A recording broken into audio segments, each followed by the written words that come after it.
Hey everyone, welcome back.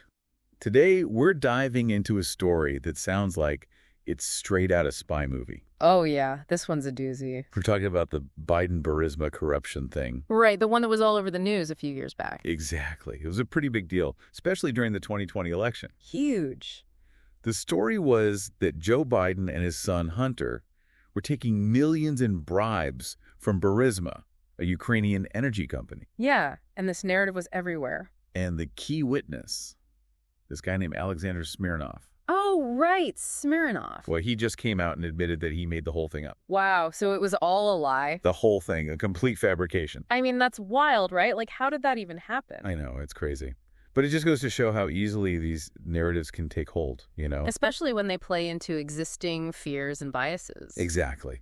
So, rewind back to when this whole thing blew up. Smirnov was claiming both Bidens were getting these massive payouts, and it really gained traction. Especially in certain media outlets, right? Yeah, for sure. They ran with it. But fast forward to now, and Smirnov's singing a different tune. He took a plea deal, admitted to some pretty serious charges. Obstruction of justice, tax evasion. The kind of stuff that could land you in prison for a long time. Oh, yeah. He's looking at years behind bars.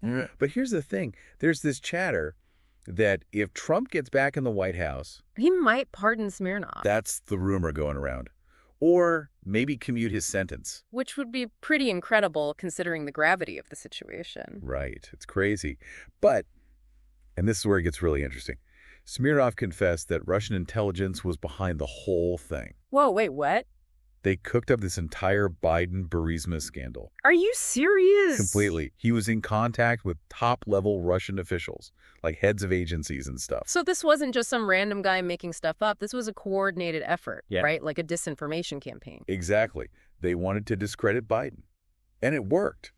Even the prosecutors are saying this fake information still has a lasting impact. Which is really scary, right? Because it means that even after a lie is exposed, the damage can be irreversible. Exactly. It's like, once the toothpaste is out of the tube. Can't put it back in. Right.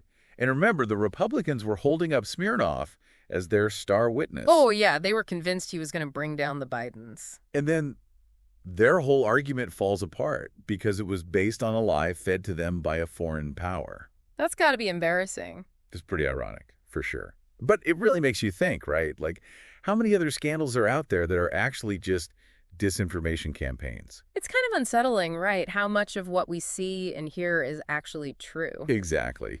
So, all right, we know Smirnov lied and Russia was involved. But what's the bigger picture here? Well, it just highlights how vulnerable our political system is to this kind of manipulation, especially in the age of social media. Because information spreads so quickly. Exactly. And it's hard to tell what's real and what's not. It's like a virus, right? You can try to contain it, but... But the damage is already done. Right. And foreign interference doesn't always have to be this blatant, It can be a lot more subtle, like they might use bots to amplify certain messages. Or create fake accounts to spread divisive content. Exactly. So what can we do about it? Yeah, what can we do? Well, we have to be more critical thinkers. Don't just believe everything you see online. Question your sources, especially if it seems too good to be true. Or too perfectly aligned with your existing beliefs. Exactly. Always ask yourself, Yeah. Who benefits from spreading this information? What are their motives? So, bottom line for our listeners out there. Don't take anything at face value. Be skeptical, be curious, and stay informed. It's more important now than ever. It really is. All right, that's our deep dive for today. Thanks for listening, everyone. See you next time.